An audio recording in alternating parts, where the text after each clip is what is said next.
एक भिखारी किसी किसान के घर भीख मांगने गया।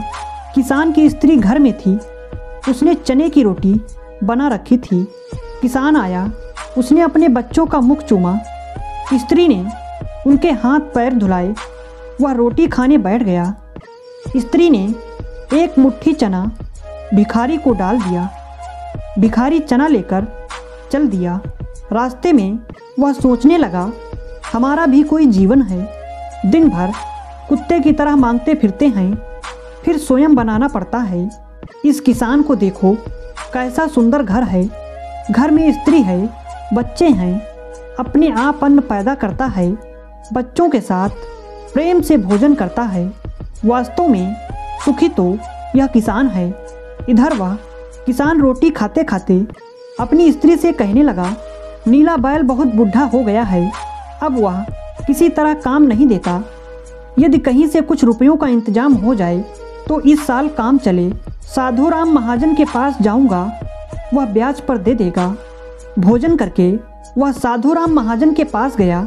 बहुत देर चिरौरी विनती करने पर 1 रुपया सैकड़ा सूद पर साधु ने रुपए देना स्वीकार किया। एक लोहे की तिजोरी में से साधु राम ने एक थैली निकाली और गिनकर रुपए किसान को दे दिए। रुपए लेकर किसान अपने घर को चला।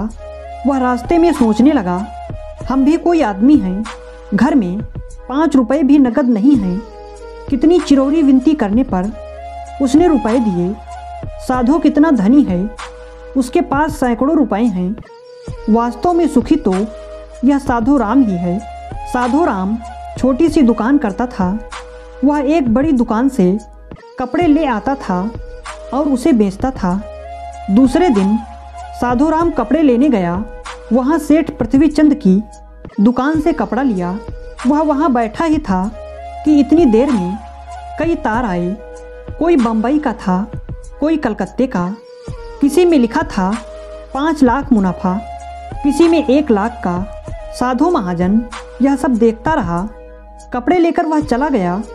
रास्ते में सोचने लगा, हम भी कोई आदमी हैं। 100-200 जुड़ गए, महाजन कहलाने लगे। पृथ्वीचंद कैसे हैं, एक दिन में लाखों का फायदा। वास्तव में सुखी तो ये ही हैं। उधर पृथ्वीचंद बैठे थे कि इतने ही में तार आया कि 5 लाख का घाटा हुआ। वे बड़ी चिंता में थे कि एक नौकर ने कहा, आज लाट साहब की राय बहादुर सेठ के यहाँ दावत है, आपको जाना है, मोटर तैयार है। पृथ्वीचंद मोटर पर चढ़कर राय बहादुर की कोठी पर गया। वहाँ सोने चांदी की कुर्सियाँ पड़ी थीं। राय बहादुर जी से कलेक्टर कमिश्नर हाथ मिला रहे थे।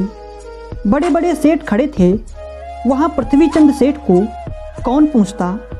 वे भी एक कुर्सी पर जाकर बैठ गए। लाट साहब आए, राय बहादुर से हाथ मिलाया, उनके साथ चाय पी और चले गए। पृथ्वीचंद अपनी मोटर में लौट रहे थे। रास्ते में सोचते आते थे, हम भी कोई सेठ हैं, 5 लाख के घाटे से ही घबरा गए। राय बहादुर का कैसा ठाठ है। लाट साहब उनसे हाथ मिलाते हैं। वास्तव में सुखी तो ये ही हैं। अब इधर लाट साहब के चले जाने पर राय बहादुर के सिर में दर्द हो गया। बड़े बड़े डॉक्टर आए। एक कमरे में वे पड़े थे। कई तार घाटे के एक साथ आ गए थे। उनकी भी चिंता थी। कारोबार की भी बात याद आ गई। वे चिंता में पड़े थे। खिड़की से उन्होंने झांक कर देखा, एक भिखारी हाथ में एक डंडा लिए अपनी मस्ती में जा रहा था। राय बहादुर ने उसे देखा और बोले, वास्तव में तो सुखी यही है। इसे ना तो घाटे की चिंता, ना मुनाफे की फिक्र। इसे लाट साहब को पार्टी भी नहीं देनी पड़ती। सुखी तो यही है।